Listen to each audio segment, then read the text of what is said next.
Comer saladas, beber leite ou saciar a fome com nozes são atitudes muitas vezes referidas como proibidas para quem tem doença inflamatória intestinal. Os mitos nas questões da alimentação são inúmeros e, no caso da DAI, esta situação não é exceção.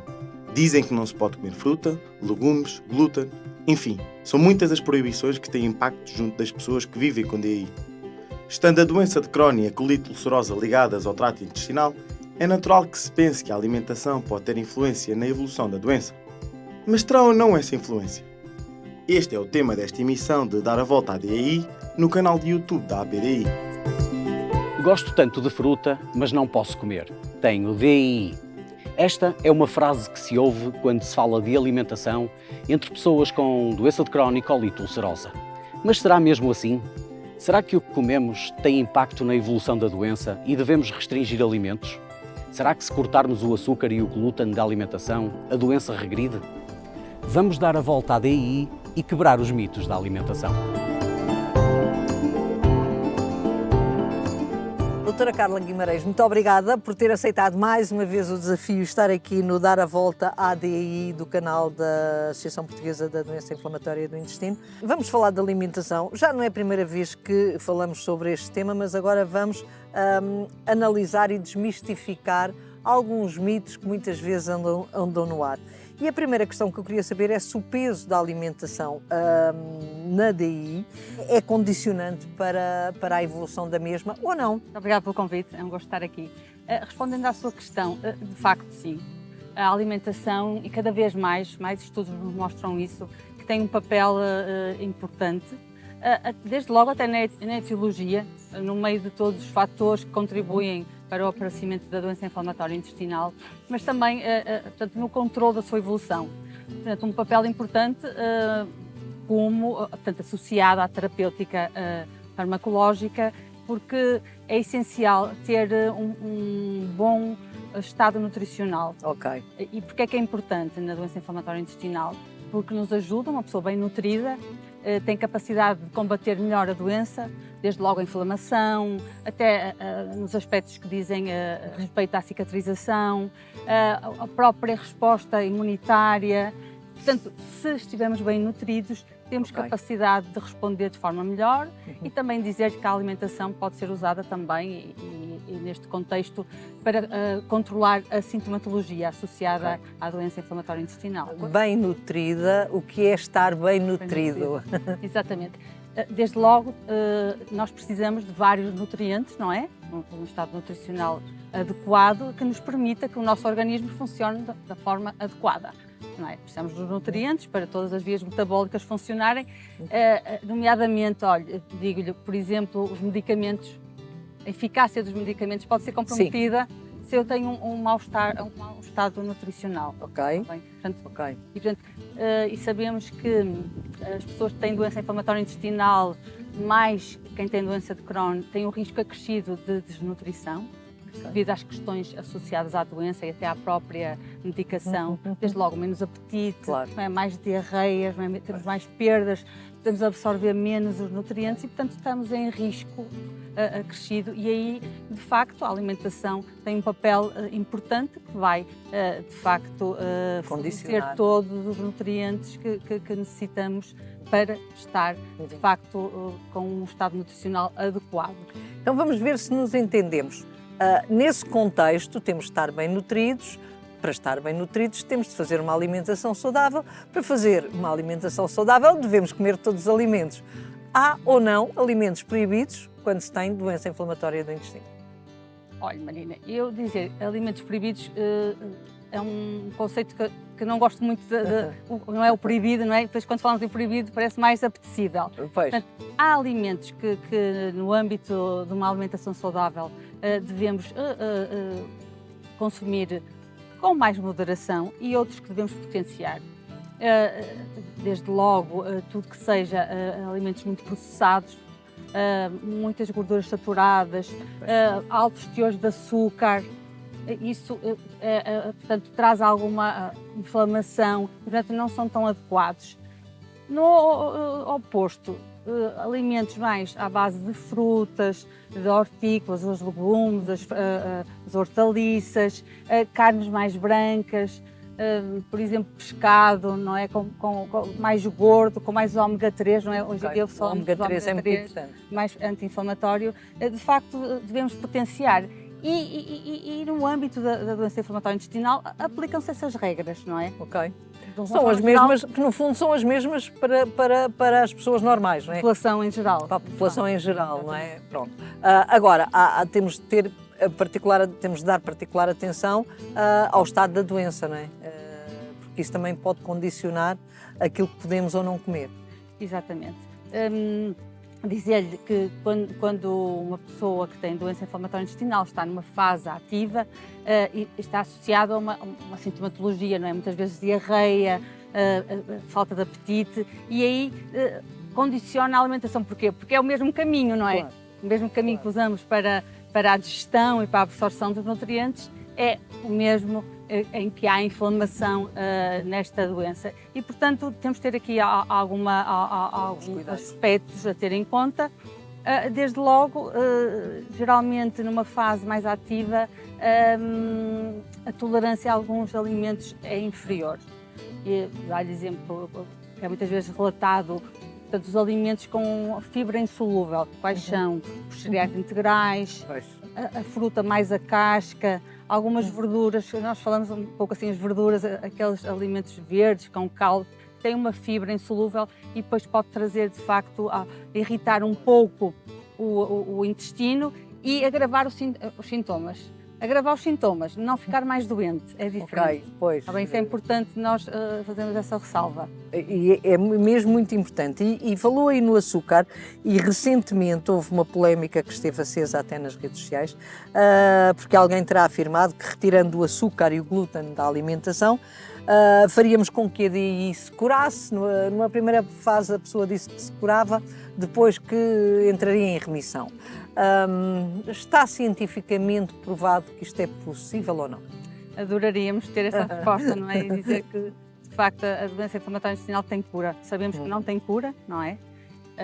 O que é que a terapêutica faz, não é? Os medicamentos induzem a remissão e a ideia é manter essa remissão por muito tempo. Portanto, não há cura neste momento para a doença inflamatória intestinal e muito menos de uma dieta ou de alimentos específicos, não é? Falamos aí no açúcar e no glúten. Portanto, isso não está de facto comprovado. Claro. Não temos qualquer evidência de que isso seja verdade. Vamos agora falar um bocadinho para os jovens, porque nós sabemos que na altura da adolescência cometem-se alguns excessos, digamos assim.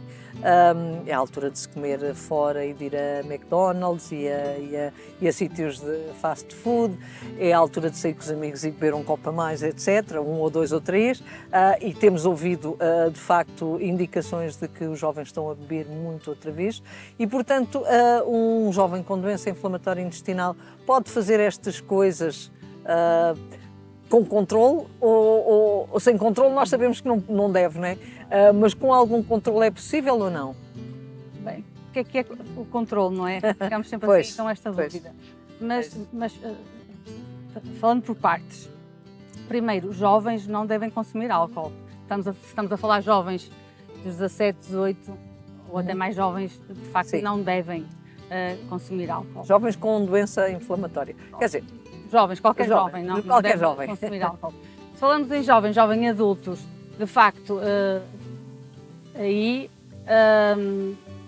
o conselho que eu dou é um consumo moderado, aliás, para a população em geral, não é? Claro. O consumo de álcool e, como a Marina disse bem, e temos de ter algum cuidado, que estamos a querer falar para muitas pessoas. O álcool em si é uma substância que irrita a mucosa intestinal e sabemos que há muitas pessoas que têm doença inflamatória intestinal que logo à partida não toleram. Não E, portanto, toleram. essa resposta para eles é mais fácil, vão tirar. Sim. E o álcool, do ponto de vista nutricional, não tem não valor tem nenhum. valor nenhum. Acrescentado, antes pelo contrário, sabemos que o consumo em excesso de álcool, não é, traz efeitos adversos para a saúde. Claro. E, portanto, no contexto de uma doença inflamatória intestinal, se toleram, se conseguem beber no sentido de socializar, Sim. mas com um consumo moderado. Muito moderado né? e com muito Exatamente, controle. com Fica, controle. fica, fica a dica. Fica aqui a dica. Fica a dica. Dentro dos alimentos que estão envoltos em mitos relativamente aos efeitos que têm na doença inflamatória intestinal, há uns que estão acima na tabela e que eu queria analisá-los com a doutora.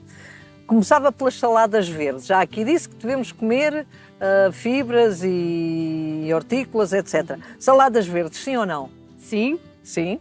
mas há sempre aqui um mas na doença inflamatória intestinal, consoante a tolerância. O que nós Ok. temos que ver aqui na doença inflamatória intestinal é, de facto, a alimentação, para deixar claro, a alimentação por si só não cura a doença, ok? Precisamos dela para manter um bom estado nutricional e controlar a sintomatologia. Ok. Numa fase mais aguda, alguns desses verdes, chamados verdes, podem, de facto, porque têm as tais fibras insolúveis, provocar algum Irritação. aumento, alguma irritação, algum aumento da sintomatologia, e aí vamos ter que ir gerindo e, se preciso, retirar, mas logo que a crise passa, então Voltar a sabemos introduzir.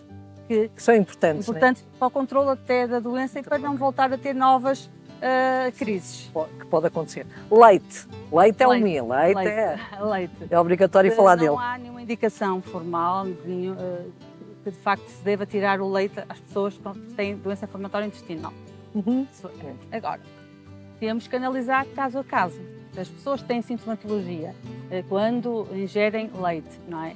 Se têm um quadro de intolerância à lactose, que é o açúcar que existe dentro do leite, então aí, de facto, avaliando caso a caso, e se for uma pessoa que tem doença inflamatória intestinal e que tem essa dificuldade em digerir a lactose, então aí pode. podemos pensar em tirar o leite, Pois, usar outros substitutos que tenham menos lactose. claro. Se de facto estamos perante uma intolerância bastante Grande. exacerbada, então aí de facto ir para alimentos à base de vegetal, as bebidas à base de. Porque essas aí não há soja. problema do consumo. Essas Não tem a tal lactose. Ok, ok. Picantes. Picante. O picante, não é? Estimula o intestino e a maior parte das pessoas não tolera e daí não ser aconselhado Claro, também. para a doença inflamatória intestinal. Bebidas com gás. As bebidas com gás A mesma coisa, não é? é um pouco. Tem mais a ver com a sintomatologia, não é? Que aquilo provoca, não é? Aumento de gases, algumas. E, portanto, nesse aspecto, eu aconselho sempre água. Água natural. Água é o melhor. É a melhor bebida. Enchidos. Enchidos. Os enchidos, falando também no âmbito de uma alimentação saudável. Os enchidos é corta. Corta, moderado. Eu gosto de dizer, não é? Sim. Um consumo moderado, tendencialmente a diminuir e Sim. também na doença inflamatória intestinal também.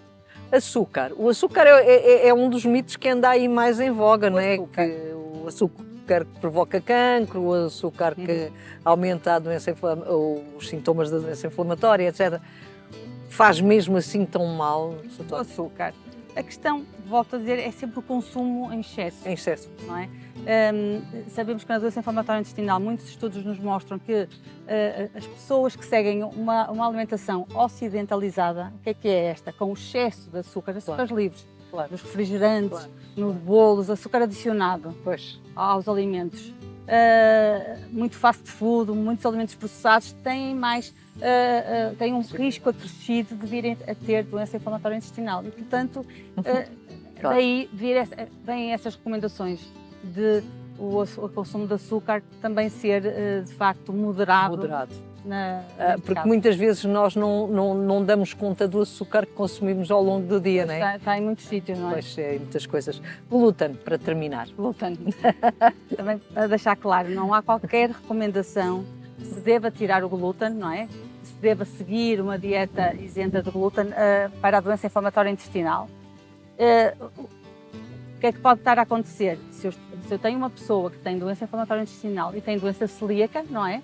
Aí Pois, sim é indicado. obrigatório.